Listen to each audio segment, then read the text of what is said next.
Hey guys, this is Chris Brigandi from Brigandi Coins and Collectibles in New York City. Just want to share with you a great piece of vintage baseball and Yankee history.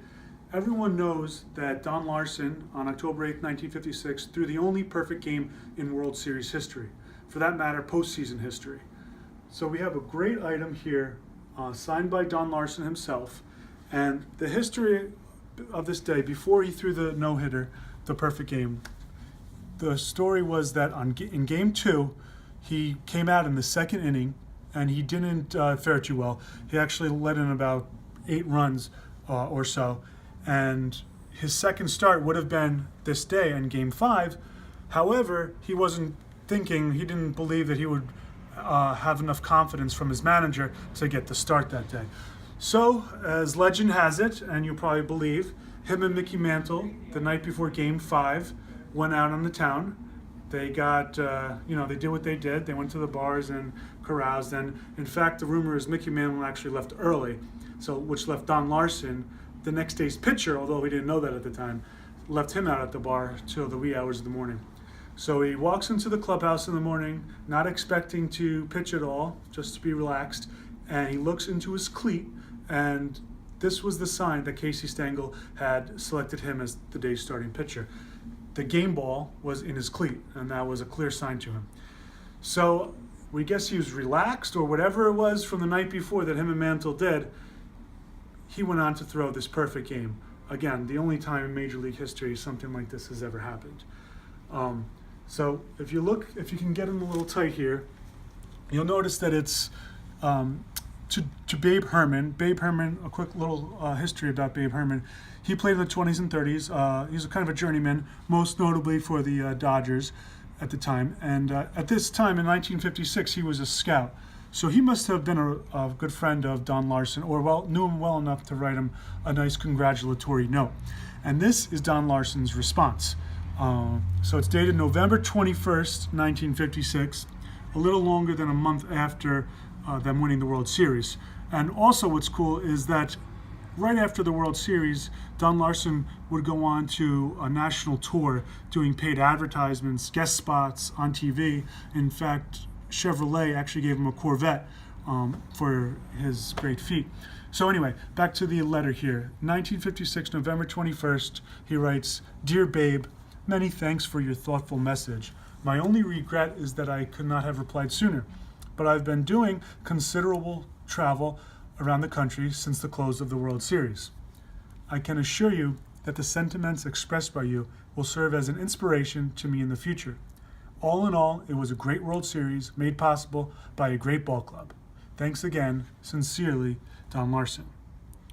Another thing what's great about this letter, obviously you have the Yankee letterhead, but it's well known that players didn't sign a lot of letters, especially ones coming from the offices of the ball club itself. Usually they were done by secretaries, people who worked in the clubhouse.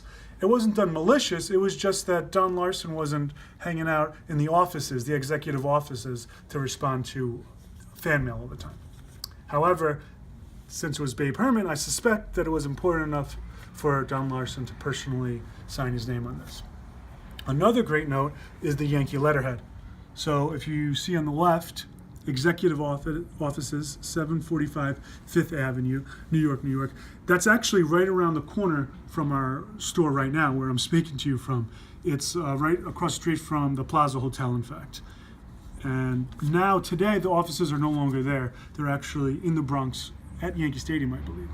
So going back to the letterhead, beautiful vignette, beautiful imagery, red ink, blue ink of the Yankees logo.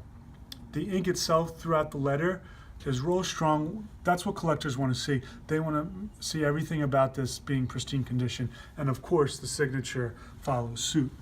The paper is also, it's a little off-white, which was a natural color. It's just clean. There's no staple holes. There's no soiling. There's no rips, tears, etc. This is just a really, really clean specimen. And just to the right of the letter here, we wanted to put something special next to it. So we put an original wire photo, and it's what they call a double photo. So the first photo, of course, Yogi Berra, the catcher that day. jumping into Don Larsen's arms. Probably one of the most iconic sports photos, definitely one of the most iconic baseball photos in history. And below you have probably a shot taken about a few seconds, maybe 5-10 seconds later, as the rest of the team comes to congratulate Larsen. So great piece. Price value on this is about $1,000 retail. Now you may say to yourself, well, that sounds really high. Don Larsen's a really common signature. And yes, he's a very common signature.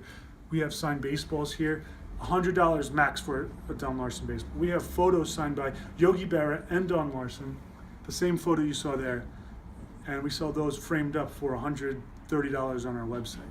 So Don Larsen's not a rare signature by any means. So why is it expensive? Because he signed it contemporaneously, November 21st, 1956. That's what collectors want to see. Don Larsen signs thousands of autographs, and he's still living today, and stuff continues to come out of his pipeline, so to speak.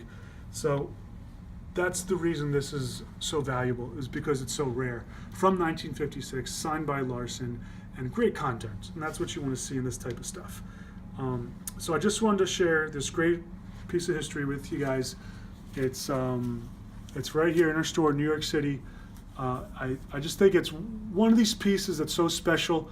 I want to do an exclusive video just on it. So if you have any questions, please email us, comment below, or you can share this video. Thanks again.